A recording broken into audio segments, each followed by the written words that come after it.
Ok, je répète la Mishnah très vite. Yotsa besela shalatsinit. Une femme aurait le droit de sortir avec une espèce de pièce qui est attachée à son pied à une blessure. Abanot ktanot yotsot bechutin ve'afilu bekismin sheboznehem. Avec des fils qui sont... Ils ont percé l'oreille, ils ont mis un fil, un morceau de bois à l'intérieur. Arviot, yotsot, reulot, des filles qui habitent dans les pays arabes ont le droit de sortir le Shabbat quand ils sont entourés, la tête est entourée avec, comment on appelle ça? Un turban. Ou madiot, proufot, on va voir qu'est-ce que ça veut dire. Mais kol adam, et pas seulement ces gens, mais n'importe qui. Mais normalement, les gens qui se recouvraient, c'était des femmes qui habitaient dans les pays arabes. Porefet, il y a comme un turban, un truc, un châle, et le châle est attaché sur un bouton. Maintenant, porefet, c'est que tu mets le châle autour de toi, ou la femme elle met ça autour de soi, et elle attache ça à un espèce de bouton, ça c'est porefet. Ala even sur une pierre, vala egoz ou sur une noix, vala matbe ou sur une pièce d'argent, ou bilvad shlotifrof lechatrila beshabbat, à condition qu'elle ne va pas faire ça, cet acte, le Shabbat, c'est-à-dire que la pièce d'argent ou la noix qu'elle va utiliser comme un bouton pour attacher son habit, elle a déjà attaché la veille de Shabbat. La veille de Shabbat. Ça c'est la Mishnah. On va voir ensemble, avec votre aimable autorisation, le Rashi. Oui. On peut préciser quelle nature de cette pièce, ce fil? C'est un fil d'argent, un fil d'or? Non, c'est un fil de tissu. De tissu. C'est un fil de tissu. Mais regardons ensemble le Rashi sur la Mishnah. Salut Yoel, chez Boiteau. Le Rashi dit Sela matbe'ahu, sinit mefresh b'gemara. Abanot ktanot, vous voyez le Rashi, chez menakvot oznehem, ils se percent l'oreille, veinosin nezamim adshiyigdelum, ils vont seulement faire entrer des boucles d'oreilles après qu'ils ont grandi un petit peu. En attendant, venotnin chutin o kismin beoznehem, shelo yisatmu oznehem levia. Ils introduisent encore une fois un fil, un tissu ou un petit, comme j'ai dit avant, un cure-dent, un morceau de bois, pour empêcher que le trou il se bloque. Je continue dans le Rashi, va filu revut ke'amar de afagav de lav tarshit noyehu. En dépit du fait que le truc qu'on met à l'intérieur de l'oreille, c'est pas un bijou, c'est pas un truc qui vient embellir. Rashi dit, orcha behachi. C'est la façon normale de se comporter pour les filles à cet âge. Velo masoyu, et c'est pas considéré comme un fardeau. Veyesh mefarshin chutin shekolat bahenasaan. On ne va pas continuer dans ce Rashi, c'est pas important, il va rejeter cette interprétation. Regardez, je saute le Rashi qui dit yotsot reulot. Vous voyez, reulot. Derech arviot liot meutafot roshan ou pnehem chutz minainaim. C'est la façon de se comporter pour les femmes qui habitent dans les pays arabes, des pays arabes, de se recouvrir la tête en entier, à part les yeux. À part les yeux. Donc on voit bien que ça c'était une coutume qui était pratiquée dans les pays arabes. C'est Rashi qui parle. C'était pas en Europe. C'était dans les pays arabes qui faisaient ça. En Europe, il n'y a pas de problème. Non. Hein? C'est en Europe. Non. Hein? Non. Ouais.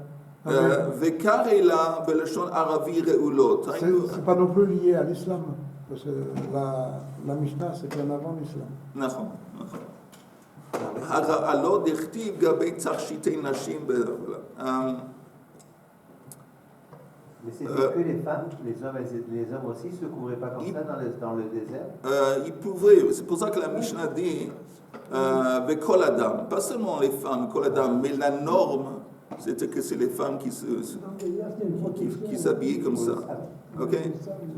Alors, est-ce que la Mishnah est claire pour tout le monde? Est-ce qu'il y a une question sur la Mishnah?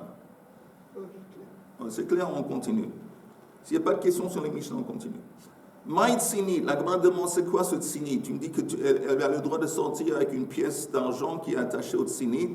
Bat Ara. Bat Ara, Rachidi, c'est Maka, chez Tachat Parsat Regel, ve Kosher Ba Sela les Refoua. C'est une espèce de blessure en bas du pied, sur le bas du pied, auquel elle a attaché cette pièce d'argent. Et la Gemara demande à quoi ça sert. Maïshna Sela, pourquoi une pièce? Maïshna Sela. Il est me kol midi de akusha ma'aleila. Si tu me dis n'importe quel matériel qui est dur, quelque chose de dur, c'est bien pour la blessure. Li aved la chaspa. Pourquoi de l'argent? On aurait pu apporter un truc d'argile. L'argile aussi, c'est un truc dur. Pourquoi préciser dans le Mishnah un truc d'argent? Et la meshum shuchata. Si tu me dis, parce qu'apparemment l'argent, c'est humide, ça crée de l'humidité. Apparemment. Rashi dit shuchata lichluchit ayotse mina kesef. Il y a une espèce d'humidité qui dégage de l'argent. Peut-être c'est à cause de ça, et c'est ça qui est bien pour la blessure. Liavat la tassa. On n'a pas besoin d'une pièce d'argent. Apporte un morceau comme un tasse, un morceau Mais c'est d'argent. une double fonction. Oui, si c'est l'argent que tu as besoin, si c'est le métal dont on parle, pourquoi une pièce d'argent? Il y a une décoration en plus. Alors la Gemara dit peut-être elle a mishum tsurata, peut-être à cause du dessin qui est engravé sur la pièce. Alors ça veut dire, Rachid dit rien. Non, mais Rachid dit aussi que c'est en lase rouille. C'est ça qu'il dit? Ah, shuchata. Non, il dit lachluchit ayotse mina kesef ou belaz rouille veyafe le maka shuchata kmo de shatach tfei de elu metziot ou meshatchin kenachoshet atani. Mais il dit lachluchit ayotse mina kesef. C'est une espèce d'humidité qui dégage du métal. Mais il dit, si c'est comme ça, on n'a qu'à se contenter d'un morceau. Pourquoi une pièce? Il dit, peut-être on a besoin du dessin. Peut-être le dessin, ça aide aussi. Alors la Gemara dit, il y a de la pulse. Alors si on a besoin du dessin, on n'a qu'à prendre un morceau de bois sur lequel tu mets un dessin. Pourquoi le... Apparemment, on apprend de ça qu'on a besoin des trois éléments. Les trois éléments ensemble, c'est ça qui fait du bien à la blessure. C'est de l'argent. C'est Bokotov. C'est de l'argent. Quand je te vois, ça va bien. Je te vois, toi. On a besoin de l'argent, on a besoin de quelque chose qui est dur, et on a besoin aussi de quelque chose sur lequel il y a un dessin. Qui est gravé. Engravé, oui, un dessin. Alors tout ça, je ne pense pas que ça s'harmonise avec la médecine moderne. Non, Mais apparemment à l'époque, c'est un bijou, je pense. Un bijou, c'est considéré comme un bijou. Non, j'ai une pièce d'argent. Ou une pièce d'argent qui fait bijou. Non, Sous le Non, pied. non, tu entends? Bien sur le pied, alors ça se Non. voit pas. Comme c'est sous le pied, c'est ni vu ni connu, personne ne le voit. La fonction de cet argent, c'est entièrement médicinal. Mais je dis encore une fois, à l'époque peut-être ça, aujourd'hui, je ne pense pas que toi qui es notre expert en médecine, je ne pense pas qu'aujourd'hui on accepterait ce genre de choses en tant que truc médicinal. Je crois que l'argent a une fonction thérapeutique, je crois. Surtout quand tu as beaucoup dans ton compte en banque, c'est sûr que c'est thérapeutique. Il y a l'humour, hein. Ok, alors la Gemara dit... Par exemple, ils ne viennent pas dire que par exemple ça peut être une amulette ou quelque chose. On parle, bizarrement, on ne parle pas d'amulette, parce que l'amulette, elle n'est pas un dessin. L'amulette, normalement, ça consiste d'un parchemin sur il y a des écrits. Ça, c'est une blessure, c'est pour ça. C'est une blessure, ouais. De toute façon, ils ont le droit de sortir avec. Abanot yotsot bekhutin. Ils ont le droit, on avait dit, les filles de sortir, je répète, un trou. Ils ont percé l'oreille, ils ont mis en attendant un fil dans le trou pour empêcher que ça se referme. Eli, on est à la page Samechei. Amoud Aleph, à peu près 5 lignes d'en bas. Avua de Shmuel, Avua de Shmuel, lo shavik lehu livnate de nafkei bechutin. Alors, le père de Shmuel ne permettait pas à ses filles de sortir le Shabbat avec ces fils qui étaient dans l'oreille. Ça, c'est un.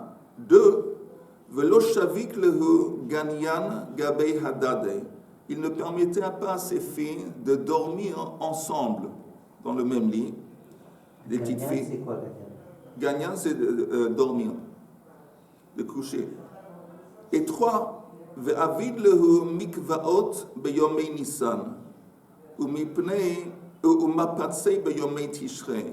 Et pendant la période de Nissan, il creusait, il faisait comme une espèce de mikvah à côté de la rivière. Il y avait une rivière.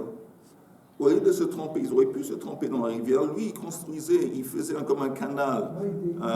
L'eau, il creusait un trou à côté.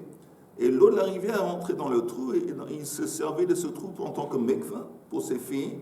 Ou mapatsei beyomei Tishrei. Mais dans le mois de Tishrei, il mettait mapatsei, c'est comme un espèce de tapis. Un espèce de tapis de, comment on dit, de roseau. Il le mettait sur le sol de la rivière. Donc la fille, elle rentrait dans la rivière, elle mettait ses pieds, au lieu de mettre ses pieds sur la boue, qui était le sol, elle mettait ses pieds sur ce tapis de roseau, et puis elle se trempait dans le mikvah. Okay? Ça, c'est 3 choses, les 3 comportements vis-à-vis de ses filles, on va expliquer. Alors la Gemara dit, Lo shavik lehu yotzot bechutin. Il ne les permettait pas le Shabbat de sortir avec ses fils qui étaient dans les oreilles. Et la Gemara demande, Veha ananatnan habanot yotzot bechutin. La Mishnah nous dit que c'est autorisé. La Mishnah nous a dit que c'est permis aux filles de sortir le Shabbat et les faire. Pourquoi lui, il interdisait? Benatei de avua de Shmuel de Tzivonin havu. Lo shavik lehu. Tzivonin havu. Les fils dont on parle, c'était des fils qui étaient blancs. Les fils normaux, blancs, d'une matière. Bon. Mais ces filles à lui, ils étaient plus coquettes. Ils mettaient des fils de couleur. Alors, quel est le problème avec les fils de couleur? Ils risquaient d'enlever les fils et de les montrer à leurs copines. Alors, regarde ce fil, regardez-le. Et là, encore une fois, de ça, il avait peur. Comme s'ils s'étaient contentés de mettre des fils normaux qui étaient blancs, il n'y a pas de problème, il ne va pas l'enlever pour montrer quelqu'un d'autre. Mais c'était des fils colorés. Alors là, il y avait un peu peur qu'il allait montrer les fils à quelqu'un d'autre. 2. Lo shavik lehu ganyan gabei hadade. Il ne permettait pas à ses filles de dormir ensemble dans le même lit. La Gemara propose, pourquoi? Leima, la dernière ligne, Leima mesayale les Rav Huna. Peut-être ça vient apporter un support à l'enseignement de Rav Huna. D'Amar Rav Huna nashim ha-mesolelot zu bezu. On va expliquer les femmes qui sont mesolelot zu bezu. Rachidi en bas, mesolelot mitrakrot mishum ta'avat tashmish. Ils se frottent un contre l'autre. Une contre l'autre pour un plaisir sexuel. Donc, en gros, on pourrait dire c'est un truc Nashim Mesolelot, c'est des femmes qui comme lesbiennes. C'est pas lesbiennes dans le sens que c'est des lesbiennes, mais ils se donnent du plaisir à l'autre. Alors, Rav Huna a dit que des femmes qui font ça, un Mesolelot Zou Bezou, on tourne la page. Psulot les kehuna, ils sont interdites à un Kohen. Alors, c'est écrit dans la Gemara kehuna. Alors, le Rashi dit Psulot les kehuna, les Kohen Gadol. Pourquoi Kohen Gadol? Parce que Rashi dit de lohavye betula shlema. Parce qu'ils ne sont pas considérés comme des vierges à fond. Alors ça, c'est quoi des vierges à fond? C'est des vierges. Mais c'est des petites filles, c'est des jeunes filles. Ils ne sont pas considérés comme des vierges à fond. Parce que comme ils ont eu cette espèce de rapport sexuel, ça leur donne comme un pegam vis-à-vis du Kohen Gadol. Le Kohen Gadol, il a seulement le droit d'épouser une vierge. C'est la différence entre un Kohen normal. Un Kohen Gadol, un Kohen normal, il n'est pas obligé d'épouser une vierge. Il n'a pas le droit de marier une divorcée. Mais le Kohen Gadol, comme il a un niveau plus élevé de sainteté, il ne peut pas épouser une femme qui n'est pas vierge. Comme cette femme, elle a subi des espèces de choses sexuelles avec d'autres femmes, elle n'est pas considérée comme vierge à fond, des rabbanan. Maintenant, Rashi dit,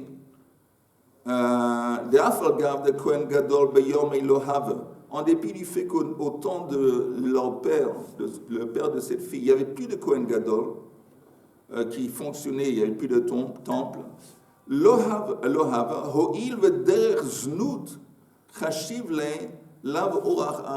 Comme cette espèce, un Kohen Gadol aussi, même un Kohen normal, il ne peut pas épouser une zona.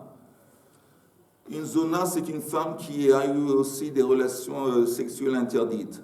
Alors, c'est considéré un petit peu comme un znout, et donc, il ne voulait pas permettre à ses filles de dormir, de s'habituer à dormir ensemble, de peur qu'ils vont arriver à ça, et ça, ça les empêcherait de marier ou d'épouser les Kohanim.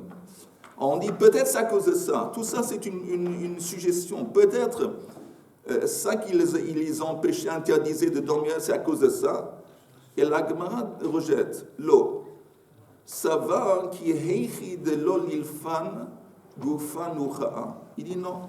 Il dit simplement, il ne voulait pas qu'ils vont s'habituer à dormir un corps à côté d'un autre corps, parce que ça les ouvrirait l'appétit, l'envie de dormir avec quelqu'un d'autre. Ils s'habituent à dormir juxtaposé avec quelqu'un, c'est leur sœur. Mais cette habitude de dormir un contre l'autre, ça risque de les donner l'envie de vouloir rachider. Ve'itavu lishkav im ish. Bon, c'est pas un truc du tout comme on a proposé avant, c'est pas du tout lié avec un truc lesbien. C'est plutôt que le fait d'être habitué de dormir un corps à côté de l'autre, ça leur donnerait envie maintenant de coucher avec des hommes. C'est un peu la même idée. Pas du tout, pas la même idée.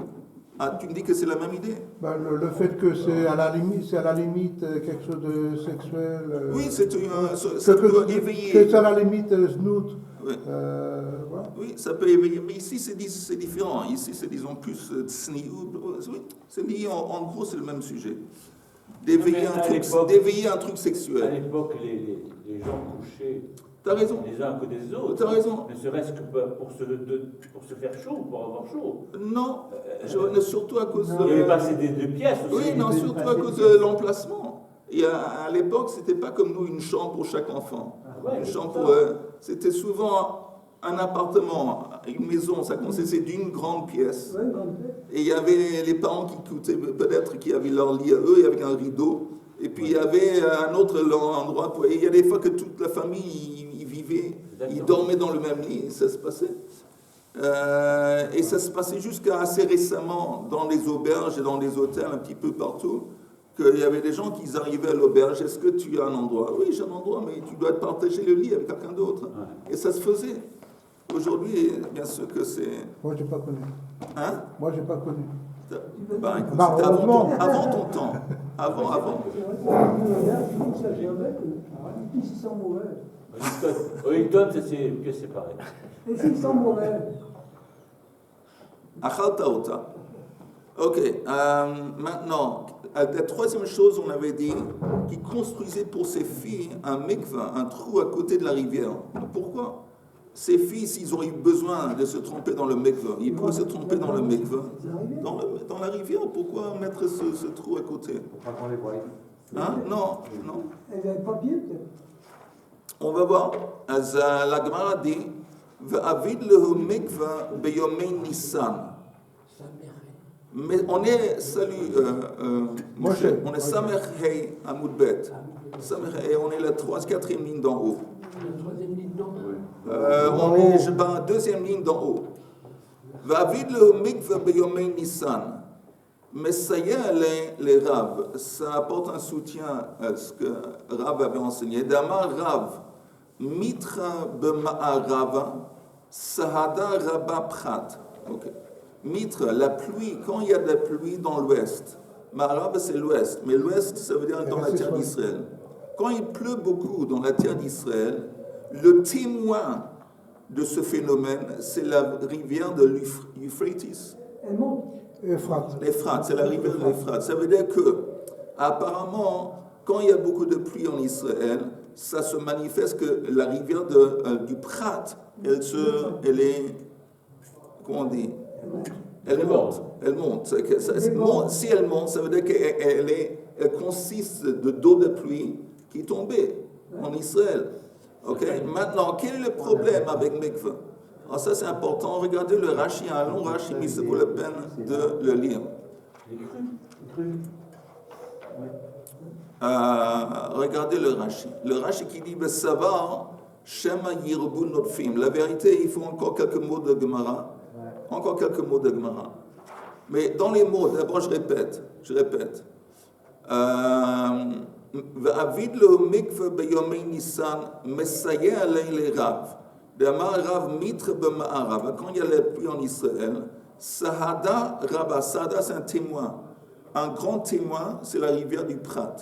C'est-à-dire que la rivière du Prat, elle témoigne du fait qu'il y a beaucoup de pluie qui est tombée. Ça va. Shelo yirbu hanotfin à la zochalin. Il était de l'opinion qu'il ne voulait pas la rivière va consister de plus d'eau de pluie que l'eau qui vient de la source. L'eau, la rivière du Prat, elle vient d'une source souterraine. Maintenant, la pluie, l'eau de la pluie, elle vient d'en haut. Maintenant, regardez le Rashi. Savar Shema Yirbu Anotfim. C'est un Rashi important. Est-ce que tout le monde a le Rashi? Le titre du Rashi, Savar Shema Yirbu Notfim. Tu l'as le Rashi? En forme ce matin.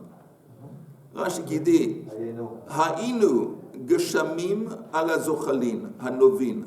C'est-à-dire qu'il avait peur qu'il va y avoir plus d'eau de pluie que l'eau qui coule dans la rivière. Vetnan b'masechet mikveot.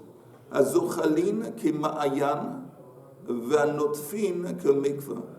Dans la masechet de mikveot, on parle de ça, que l'eau qui coule, donc une rivière, elle doit venir d'une source. Ça veut dire quoi qu'elle doit venir d'une source pour qu'elle puisse agir en tant que mikveh. Tandis que notre fine, l'eau de pluie, l'eau qui tombe, elle doit être mikveh, ça veut dire elle ne peut pas couler. Ça doit être de l'eau qui est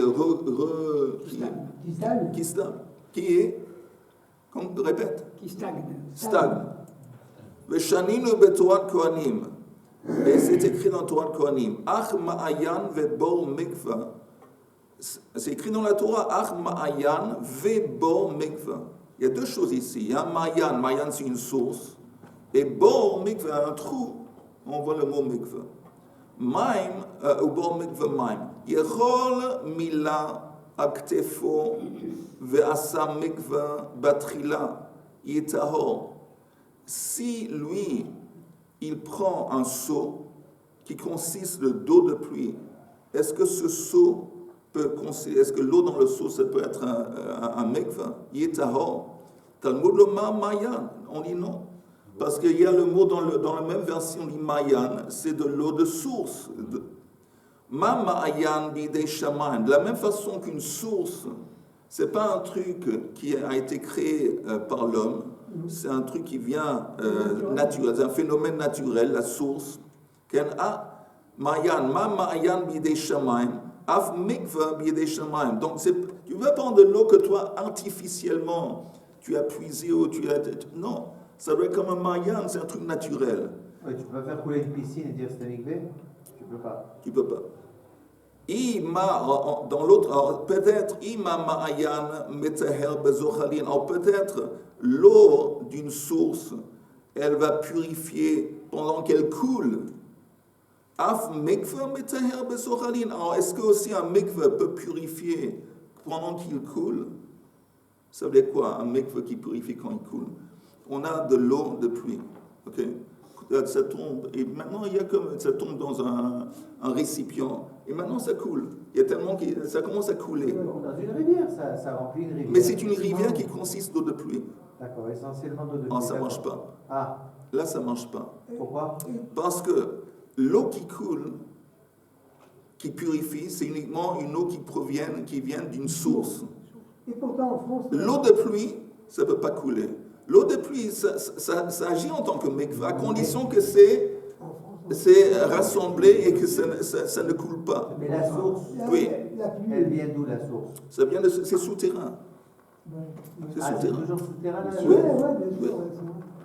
Alors Ça vient de la ça, c'est ce qu'on est montagne. en train Ça d'apprendre. vient d'une montagne, souvent. Ok, mais ça c'est l'idée de principe de base. Rachid dit, Ima ma'ayan metaher bezochalin.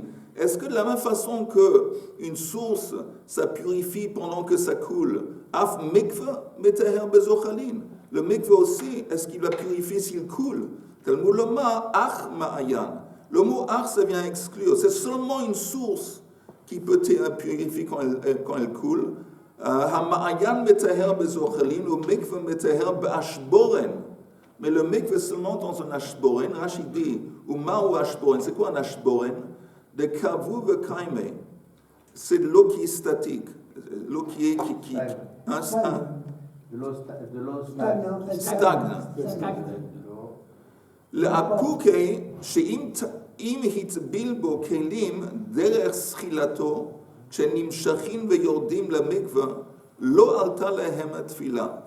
Bon, Rachid dit donc, dans le scénario où il y a de l'eau qui coule, de l'eau de pluie qui coule et puis qui va déborder dans un trou, si le type il introduit ses kélim qu'il veut purifier dans l'eau qui coule, ça ne marche pas. L'eau alta lahem tfila des bor vemikve active, parce que c'est écrit dans la Torah, bor vemikve. De kavu vekaime, aval novin, mais encore une fois de l'eau qui provient d'une source, metaharin kmoshem zochalin vemoshrin, migavo lenamour keder kol haneharot. Hilkach. Donc, je continue dans le Rashi. Oui, vas-y. L'eau de pluie, elle fait souvent déborder les rivières. Ouais. Et la rivière, elle remplit d'autres sources. Elle fait d'autres mikveh. Alors, apparemment, lui, il avait peur que pendant le mois de Nissan, le début du printemps, donc on a une accumulation, on a beaucoup d'eau de pluie, on a beaucoup de pluie qui est tombée pendant l'hiver. Oui. Cette eau de pluie qui est rentrée dans la rivière. Oui. Alors, en fin de compte, cette rivière, c'est quoi la majorité de l'eau dans la rivière? Il a eu peur que la majorité de l'eau dans la rivière, ça provient de l'eau de pluie. Si l'eau de pluie, elle peut pas, ces filles ne peuvent pas se tremper dans la rivière. Parce qu'on avait dit encore, le principe, c'est qu'une rivière, ça purifie en tant que mikveh, à condition que ce n'est pas de l'eau de pluie, mais de l'eau souterraine, où la majorité de l'eau, c'est de l'eau qui vient d'une source. Mais il a eu peur que pendant le mois de Nissan, après l'hiver, la majorité de l'eau dans la rivière, c'est de l'eau de pluie. Et si c'est comme ça, ça ne va pas marcher, ça ne va pas purifier tant que l'eau, elle coule. Et pourquoi elles doivent se purifier, ces filles? Et pourquoi elles vont se purifier? Ça, c'est une autre question. Pourquoi elles ont besoin de se purifier? Elles étaient mariées? C'est une autre question. C'est une autre question. Ah oui, non, c'est possible, non, c'est le père possible. qui fait attention au mikveh de ses Attends, c'est possible que l'eau, c'est possible qu'ils avaient touché quelque chose qui les rend impurs, un chéretz. Alors, Un chéretz, ils avaient les besoin filles de aussi. manger la trouma. La trouma, peut-être c'est une famille. Ah, il était Cohen. Il était Cohen. Alors, il était Cohen. Ah, c'est possible qu'ils voulaient manger la trouma. Et s'ils avaient touché quelque chose qui les rend impurs, ils ont besoin d'aller au mikveh. Mais il n'y a pas que les filles, il y a lui, il y a ses fils. Et tout ça. Il n'y avait pas de T'as garçon raison. avec des filles. T'as raison. When you're right, you're right. On continue dans le Rashi. Rashi dit, je répète, je continue dans le Rashi. Hilkach, beyomei Nissan, vous y êtes? Plus ou moins. Donc, dans les mois de Nissan, les rivières sont abondantes, l'eau des rivières est abondante à cause de la pluie, et aussi de la neige qui s'est fondue. Chaïch, il a eu peur, qui va avoir plus d'eau de pluie que l'eau de source. החיים וביטלו הזוחלין החיים בנוטפים ואין תורת מעיין עליהן et ils vont perdre leur statut de ma'ayan, une source לטהר בזוחלין qui est capable de purifier pendant que ça coule elle a Ashboren. Et si ça devient la majorité de l'eau, c'est de l'eau de pluie, ça doit être Ashboren, ça doit être un endroit qui stagne.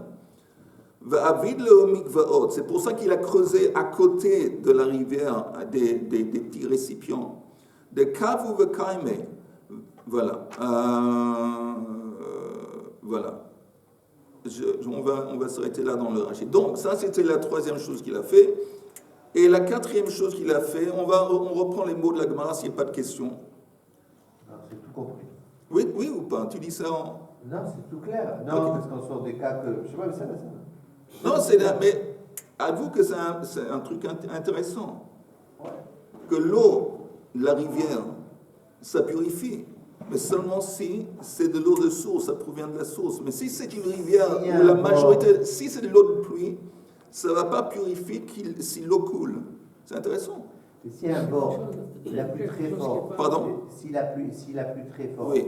et il y avait un trou, il y avait un micro Oui. comme ça s'est rempli. Oui. Le lendemain, l'eau, elle stagne parce que c'est dans un trou.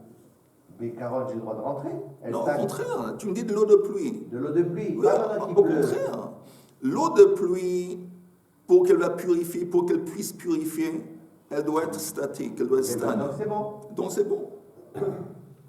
L'eau qui vient d'une source, elle est capable aussi de purifier même pendant qu'elle bouge, même pendant qu'elle coule. Mais l'eau de pluie, non. T'as compris ou pas? À condition que la personne qui veut se purifier, elle se mette à côté de la sortie de la source. Parce que l'eau qui sort de la source, elle va rentrer dans le fleuve. Et dans le fleuve, il y a un tas d'impuretés. Quand elle va couler, elle va ramasser avec elle toutes les impuretés, les poissons morts, toutes les bêtes, tout. C'est plus de l'eau pure. L'eau pure, elle est à la sortie de la... Je vais te dire un truc. Il ne faut pas confondre entre Ça, l'eau sale, ou l'eau propre, et l'eau pure. C'est-à-dire que tu pourrais avoir de l'eau qui est sale, dans laquelle il y a des détritus. Mais elle est considérée comme de l'eau pure vis-à-vis du mikveh, vis-à-vis de la capacité de purifier. C'est peut-être après qu'elle va au mikveh, elle a besoin d'aller se baigner, elle a besoin de peut-être aller se doucher. Mais c'est un mikveh. Tu comprends, il ne faut pas confondre entre la saleté et pureté. C'est deux choses différentes.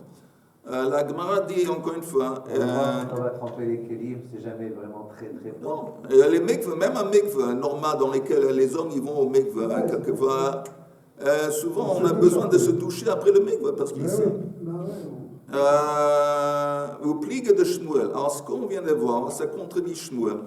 D'abord Shmuel nahara mekipei mivrir.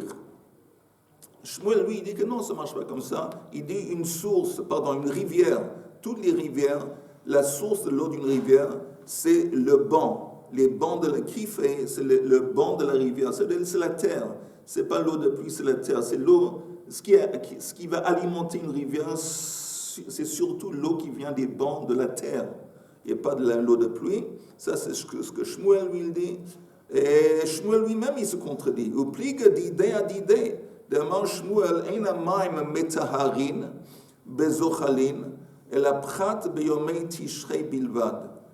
Et lui, il dit, Shmuel lui-même, il a dit que l'eau d'une rivière du Prat, la rivière de Prat, va seulement purifier pendant le mois de Tishrei. Pourquoi le mois de Tishrei? Parce que le mois de Tishrei, c'est la fin de l'été. Donc c'est sûr qu'il y a dans la rivière, il n'y a pas d'eau de pluie. C'est simplement de l'eau qui vient de la terre. Donc apparemment, on voit bien que Shmuel, lui aussi, serait d'accord qu'il faut prendre en compte la quantité d'eau de pluie. Ok. Nouveau sujet. On avait dit porefet à la Even. On a un châle sur lequel elle met autour de sa tête, son épaule, et elle va attacher le châle avec une espèce de bouton. Et la Gemara dit, à la fin de la Mishnah, plutôt la Mishnah dit, Shelo tifrof lechatchila b'Shabbat. Une femme ne peut pas attacher son châle pendant le jour de Shabbat. Alors la Gemara dit, c'est bizarre, parce que Baha'amrat Reisha, porefet. Au début de la Mishnah, c'est écrit, au milieu de la Mishnah, c'est écrit Porefet à la even, vala egos, vala matbea. On a le droit d'utiliser en tant que bouton une pièce d'argent, une noix, une pierre en tant que bouton pour attacher la châle. Et là, tu me dis, tu ne veux pas faire ça pendant le Shabbat, qu'est-ce qui se passe?